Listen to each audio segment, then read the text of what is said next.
Now, the Hawks have revealed that 11 suspects, including a senior government official, will be arrested for alleged fraud and corruption in connection with dubious land deals amongst them a value of 124 million. The charges relate to 3 farms with a combined value of 70 million, but through alleged collusion were sold at inflated prices to the Mpumalanga Department of Human Settlements. For more on this, I'm joined now by the Hawks spokesperson, Lieutenant Colonel Philani Nkwalase. Lieutenant, good evening and thank you for your time tonight.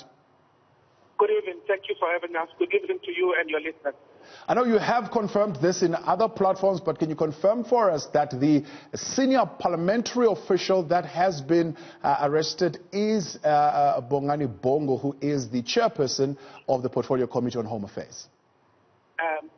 Thank you for the question. Unfortunately, I am not at liberty to identify or to reveal the identity of the suspect prior to their court appearance. It's only procedural that we conceal their identity until such time that they've appeared before court. But indeed, there are 11 suspects that have been arrested that are expected to appear before court. And of course, some of those suspects were dealt with and arrested today during our operation. However, those that were not in and around the Mpumalanga province, of course, the arrangement had to be made to ensure that they hand themselves to the police early hours of tomorrow morning to secure them for the court appearance tomorrow. Well, these dubious land deals do involve many who were in the Department of Human Settlements in Mpumalanga back in 2011, and the said MP was actually head of legal for the Human Settlements Department, who is accused of having drafted those contracts. We'll mention the name, but let's talk about then what the Hawks have discovered. This is a case that has been going on for nearly 9 years now. Yeah, you're quite correct. It's a matter that has gone on for quite some time. And of course, from our side, we needed to ensure that we do due diligence in ensuring that we do not bring people before court on a case that is not winnable. And of course, we worked in concert with other state entities. To mention the few, I would like to single out, of course, the SIU, who were very instrumental in the investigation, as well as the other, entity, which is the prosecutor, which is the NPA, rather. Now, talking about that collaboration, the joint effort, the SIU's report revealing the involvement of the head of legal in these particular deals has been around since 2011. Why only act now? Was there political pressure on the Hawks not to act then? Like I've said, we would rather ensure and that whenever we bring the suspect before court, and that it is a winnable case, and we have ensured that we have covered all the grounds to ensure a successful prosecution. And we are ready now, and the investigation is finalized. We are in the position of bringing the suspect, and of course, these other entities have been instrumental in assisting the Hawks in the investigation and ensuring that we secure a successful convictions on the suspect that we are bringing before court tomorrow. And of course, we would not want to act prematurely. And only at the later stage have people cleared in courts. We need to ensure that we have a watertight case, and that is the reason for the delay in this instance.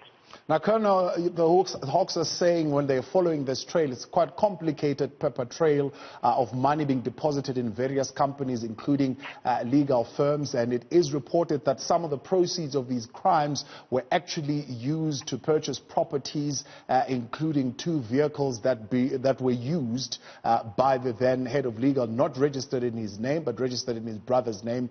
Are any of these going to be recovered? Are any of the monies that went through these companies going to be recovered?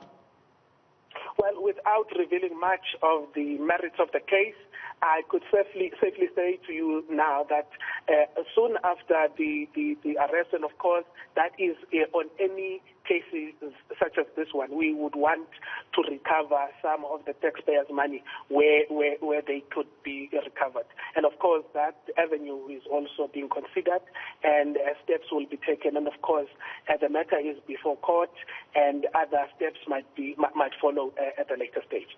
Are there more arrests that we can expect to come out of this? I'll tell you why. Because this matter was reported to the Mpumalanga government even then, yet no investigation was conducted by the government at the time, meaning that particular money was never declared stolen or lost by the government of the time. The Hawks, of course, decided to probe this matter a little further following the complaint that was brought on by the Democratic Alliance. Can we expect more people who are involved in this web to be arrested? Well, I can certainly say at this stage that we cannot rule out more arrests on this matter. Remember, there are 3 farms that are mentioned, and on those farms, at the cost of the actual combined value is about 70 million rand, and of which they were sold at about, it costed the state about 124 million rand. And of course, we expect there could be other arrests that cannot be ruled out. Now, you will understand, Lieutenant, that there is very little trust in the criminal justice system at the moment. There is a case that is currently in our courts where South Africans are looking at this and they're seeing these contradictions happening between the police and the NPA in terms of what should happen. I don't want to talk about that case, but I want us to talk about this particular case. Is the NPA, the Hawks, in agreement? Have you given the NPA enough evidence for them to pursue this and successfully so? Well, first off, I would differ with you, because really what we are seeing as we are working with the communities, there has been quite a number of successes that the community has seen, and we have received quite a positive feedback. And of course, in all of those cases, we are not working alone, and we are working hand in glove with SIU and the NPA. And of course, most of the cases investigated by the Hawks are, prosecution-led, and this matter is not different. And it has been one of those cases that were prioritized, and of course, we were prosecution-led. So we are working together. There are no issues, and we will ensure a successful prosecution as the three entities. Lieutenant Colonel, I appreciate your time. Thank you very much for joining us. Speaking on behalf of the Hawks there, that's Lieutenant Colonel Philani Nkwalase.